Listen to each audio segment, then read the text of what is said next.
नमस्कार, मैं हूं मृत्युंजय कुमार झा और अगले आधे घंटे के दौरान आप हमसे कमोडिटी मार्केट से जुड़ा हुआ कोई भी सवाल पूछ सकते हैं और जान सकते हैं कि आपके लिए कमाई के मौके कहां पर हैं। हमारा टोल फ्री नंबर है 1800-180-3545।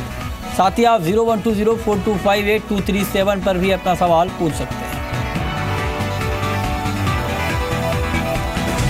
और आज आपके सवालों के जवाब देंगे केडिया कमोडिटी के एमडी अजय केडिया और साथ ही हमारे साथ हैं अजय जैन, ओमकेम कमोडिटीज़ के डायरेक्टर। आप दोनों मेहमानों का बहुत बहुत स्वागत है कार्यक्रम में। शुरुआत करते हैं मार्केट के ताज़ा हाल से कि फ़िलहाल बाज़ार में किस तरह का एक्शन देखने को मिल रहा है। और फिलहाल अगर मार्केट की बात करें तो गोल्ड में 208 रुपये की तेज़ी है, 31,481 के स्तर पर है MCX पर गोल्ड। और सिल्वर में क्रूड में 19 रुपये की गिरावट है, 2843 का स्तर यहाँ पर दिख रहा है MCX पर कच्चे तेल का। नेचुरल गैस में 60 पैसे की मजबूती है, 177 के ऊपर है MCX पर नेचुरल गैस का भाव। और साथ ही बात करें अगर कुछ और काउंटर की तो वहाँ पर किस तरह का ट्रेड हो रहा है ये भी हम आपको लगातार बता रहे हैं। कॉपर में करीब 2% की मजबूती है, 324 के ऊपर है MCX पर कॉपर। और निकिल में करीब 1.25% की मजबूती है, 9 रुपये ऊपर यहाँ पर ट्रेड होता हुआ दिख रहा है। तो ये है मार्केट का ताज़ा हाल। लेकिन अब बात कर लेते हैं बम्पर कॉल की, कहाँ पर आपके लिए कमाई के सबसे बेहतर मौके हो सकते हैं, ये हम आपको बताने जा रहे हैं। और आज की पहली बम्पर कॉल है जहाँ पर आप ट्रेड कर सकते हैं गोल्ड में 31,400 के भाव पर बाइंग की कॉल है। और दूसरी महत्वपूर्ण कॉल आज की जहाँ पर आप ट्रेड कर सकते हैं इंट्राडे में निकिल, और यहाँ पे 720 के भाव पर बाइंग की कॉल है, 740 का टारगेट होगा। 708 रुपये के स्तर पर आप स्टॉप लॉस के साथ ट्रेड कर सकते हैं। और तीसरी महत्वपूर्ण कॉल है जिंक, और जिंक में 152 के भाव पर बाई करिए, 155 का टारगेट होगा और 150 रुपये के स्तर पर आप स्टॉप लॉस लगा सकते हैं। ये कुछ महत्वपूर्ण कॉल हैं जहाँ पर आप ट्रेड कर सकते हैं। मार्केट में ट्रेड करिए लेकिन स्टॉप लॉस ज़रूर लगाइए। चलिए आगे बढ़ते हैं और आप बात करेंगे, लेकिन हमारे साथ चूँकि अजय केडिया हैं, केडिया कमोडिटी के MD। तो सबसे पहले अजय केडिया, आपको बहुत बहुत बधाई। आप जी बिजनेस मार्केट एक्सेलेंस अवार्ड के आपको मिला है एग्री कैटेगरी में, और आपको इसके लिए बहुत बहुत धन्यवाद। आपने एग्री मार्केट में जिस तरह से शानदार रिसर्च किया है, आपने बेहद शानदार कॉल यहाँ पर एग्री मार्केट में दी है और इसके लिए आपको नवाजा गया है जी बिजनेस मार्केट एक्सेलेंस से। तो इसके लिए आपको बहुत बहुत बधाई। Final set of awards for commodity space, agri space, and now this very sensitive space. To receive the award, can we have on stage Shri Ajay Kedia, Director, Kedia Commodities.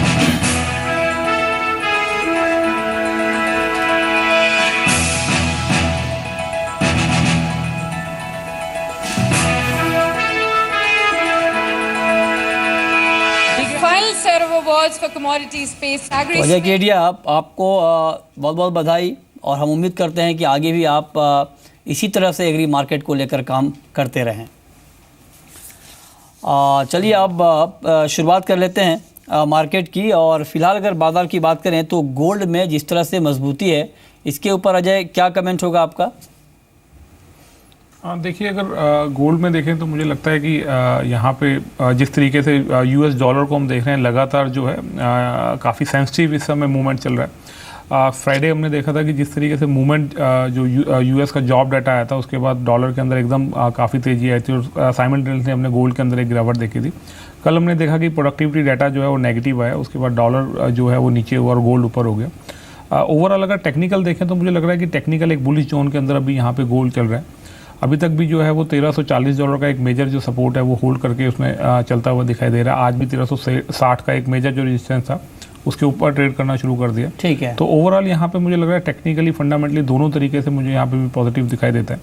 अगर आज की बात करें तो यहाँ पे 31,400 के आसपास एक अच्छा यहाँ पे सपोर्ट जोन दिखाई देता है, तो वहाँ पे बाय कर सकते हैं। 31,250 तक का स्टॉप लॉस रखें और 31,650 तक के टारगेट आपको आज इंट्राडे में। ठीक है। आपकी कॉल क्या होगी अजय केडिया बुलियन के ऊपर इंट्राडे में?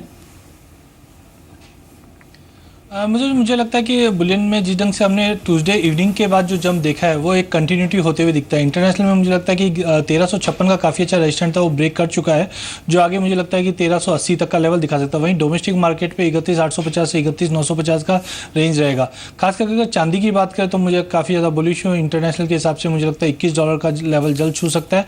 डोमेस्टिक में नो डाउट 48,200 का जो रेंज है वहाँ पर वापस रीटेस्ट कर सकता है। ठीक है, अब शुरू करते हैं सवाल जवाब का सिलसिला। हमारे साथ सूर्या गुप्ता हैं आगरा से, चांदी के ऊपर इनका सवाल है। पूछिए Gupta ji. Good evening sir. Good evening, पूछिए। शेयर का भाव कब तक देखने को मिल सकता है? 1 से 2 दिन में आ जाएगा 50 शेयर का भाव चांदी में? 50,000 का भाव चांदी में? हाँ सर। क्या कहेंगे अजय केडिया?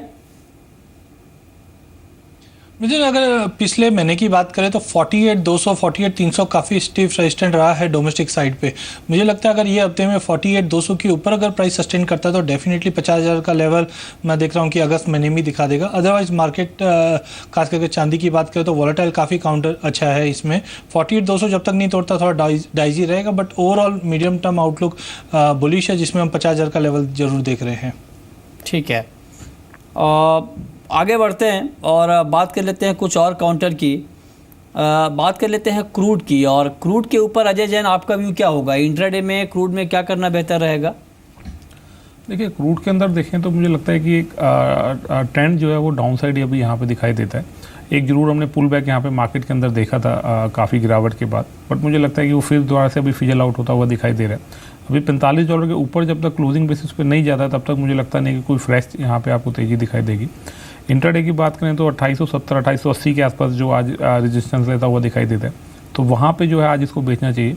2930 का जो है वो स्टॉप लॉस रखें, और वापस मुझे दिखाई देता है एक बार 2800 से नीचे तक के भाव देखने को मिल सकते हैं। ठीक है, हाँ। तो 2770 2760 तक के टारगेट के लिए बेच सकते हैं। ठीक है, बंशीलाल है हमारे साथ यूपी से, मेंथा पर इनका सवाल है। बंशीलाल पूछिए। नमस्कार सर। नमस्कार, पूछिए। सर ये मेंथा में सर क्या लगाया था? मेरे पास 200 किलो मेंथा रखे हुए हैं सर। 3 साल पहले हमने खरीदा था सर 1100 में, और सर वो रेट आएगा इस साल कि नहीं आएगा सर? क्या कहेंगे अजय केडिया? 1100 का लेवल इस साल देखने को मिलेगा मेंथा में? मतलब जरूर मुझे लगता है fundamental slowly and steadily positive होते जा रहा है। इनफैक्ट हमने पिछले महीने में एक अच्छा जंप भी देखा जो करीबन 950 का लेवल भी पार कर गया था।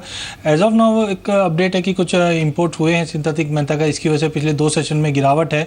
हो सकता है 880 का लेवल एक बार शॉर्ट टर्म में मिल जाए, बट ओवरऑल दिसंबर तक की बात करें तो मुझे लगता है 1100 का आंकड़ा पार कर सकता है मेंथा ऑयल। ठीक है, शीतल हैं अहमदाबाद से, पूछिए शीतल सवाल। हाँ जी सर, मैं शीतल शुक्ला अहमदाबाद गुजरात से बात कर रही हूँ। मेरा सवाल ग्वार पे है। ग्वार में क्या करना चाहिए? बाई करना चाहिए? क्या कहेंगे अजय जनाब, ग्वार में बाइंग का मौका है? देखिए, ग्वार के अंदर हमने देखा है कि जिस तरीके से अभी पिछले एक हफ्ते के अंदर काफ़ी गिरावट आई है, तो टेक्निकली तो अभी थोड़ा सा चार्ट यहाँ पे ख़राब दिखाई देता है। अभी दोबारा से एक बार 3700 के ऊपर जाके ट्रेड करेगा, उसके बाद मुझे लगता है कि बाइंग की अपॉर्चुनिटी बनेगी। फिलहाल तो 3600 3650 के बीच में मुझे लगता है एक सेलिंग अपॉर्चुनिटी यहाँ पे अभी ज़्यादा दिखाई देती है। तो 3600 और 3620 के आसपास मुझे लगता है बेचना चाहिए 3700 का स्टॉप लॉस रखे, और वापस आपको एक बार 3500 तक के भाव जो है वो देखने को मिल सकते हैं। तो अभी फिलहाल बाइंग से थोड़ा सा अवॉइड करना चाहिए। ओके, अब बात कर लेते हैं एक महत्वपूर्ण खबर की, और खबर ये है कि चने के बाद अब चीनी के वायदा कारोबार पर भी रोक लग सकती है। सरकारी सूत्रों के हवाले से खबर मिली है कि अगर चीनी के दाम बढ़ते रहे तो चीनी वायदा पर रोक लगाने का फैसला लिया जा सकता है। बड़ी खबर है ये, और मंगलवार को ही एक्सचेंज ने चीनी वायदा की खरीदारी पर मार्जिन 15% से बढ़ाकर 45% कर दिया है। इस खबर के बाद आज चीनी वायदा में गिरावट भी आई है। वायदा बाजार में भाव 1.5 से 2% तक लुढ़का भी है, और फरवरी से अब तक चीनी वायदा का भाव करीब 30% बढ़ गए हैं। रिटेल में भी एक साल में चीनी का भाव करीब 50% तक बढ़ा है, और भाव 40 रुपये प्रति किलो के ऊपर पहुंच गया है। यही वजह है कि चीनी पर सरकार की पैनी नज़र है। इससे पहले सरकार ने चीनी पर स्टॉक लिमिट लगाने के साथ साथ 20% की एक्सपोर्ट ड्यूटी भी लगाई है। सरकार को डर है कि कहीं दाल के बाद चीनी के दाम भी बेकाबू ना हो जाएं। अजय केडिया, इस खबर पर क्या कमेंट होगा आपका? क्या आपको लगता है कि वायदा पर रोक लगाने से चीनी के दाम कम हो जाएंगे? ऑलरेडी हमने पास्ट में भी देखा है, जिस टाइम पे भी हमने कोई भी कमोडिटी में बैन भी हुआ है उसके बाद भी प्राइजेस में कोई मेजर चेंजेस नहीं है। खास करके अगर इमीडिएट एग्जांपल की बात की जाए तो चेन्नई की बात कर सकते हैं। 6,500 की रेंज में हमने देखा था कि फ्रेश ऑर्डर्स के लिए बैन हो गया था ऑलमोस्ट, और उसके बाद भी हमने प्राइजेस को 8,500 जाते हुए देखा। तो मुझे लगता है कहीं ना कहीं फंडामेंटल्स पे काम करने की ज़्यादा जरूरत है rather than going with a ban, कि अभी तक का जो ट्रैक रिकॉर्ड रहा है एग्री आइटम्स का, नो डाउट फ्लक्चुएशंस भी काफ़ी रहते हैं, बट आई डोंट थिंक कि बैन लगाने के बाद फंडामेंटल में कोई चेंजेस आएगा। नो डाउट मार्जिन जिस ढंग से बड़े हमने पिछले 2 सेशन में गिरावट देखी है, तो हो सकता है अगले 2-4 सेशन में हम 3450 तक के भी लेवल देख पाए, बट अभी भी फंडामेंटल चाहे ग्लोबल क्लोज की बात करें चाहे डोमेस्टिक की बात करें, एज ऑफ नाउ काफ़ी पॉजिटिव, और सामने फेस्टिवल सीजन भी है। आपका कमेंट क्या होगा अजय जैन चीनी के ऊपर? देखिए, जैसे केडिया साहब ने बोला कि अगर यहाँ पे हम बंद करने की जो बात करते हैं वो हमेशा से NCDX के लिए बड़ा अनफॉर्चुनेट रहा है, और जो क्लाइंट्स का कॉन्फिडेंस है वो भी उसमें ख़राब होता है। और at the end of the day हमने देखा जितनी भी कमोडिटीज़ पे आज तक बैन लगाया उसके बाद प्राइसेस के अंदर कभी भी उसका कोई ऐसा इफेक्ट देखने को मिला नहीं है। तो मुझे लगता है कि यहाँ पे फंडामेंटली, क्योंकि कोई भी कमोडिटीज़ साइक्लिकल चलती हैं, और लास्ट ईयर हमने देखा था जिस तरीके से कर्नाटका में ड्रॉट था, और तो उसकी वजह से भी जो है यहाँ पे हमने देखा कि शुगर का कैरी ओवर स्टॉक्स भी कम है, और पिछले 2 साल में लगातार जो है स्टॉक्स कम रहे हैं। तो इस बार थोड़ा सा क्योंकि साइक्लिकल अब इस समय बुल रन में है, तो मुझे लगता है कि एक बार 4,000 तक के स्तर देखने को मिल सकते हैं। इंटरनेशनल मार्केट अगेन यहाँ पे प्राइसेस को सपोर्ट करते हुए चल रही है, तो मुझे लगता नहीं है कि बैन से कुछ फ़र्क पड़ेगा यहाँ पे। तो ओवरऑल जो है फंडामेंटल है, अगर अभी अपॉर्चुनिटी मिलती है, मुझे लगता है 3550 के आसपास एक अच्छी अपॉर्चुनिटी रहेगी यहाँ पे बाय करने के लिए।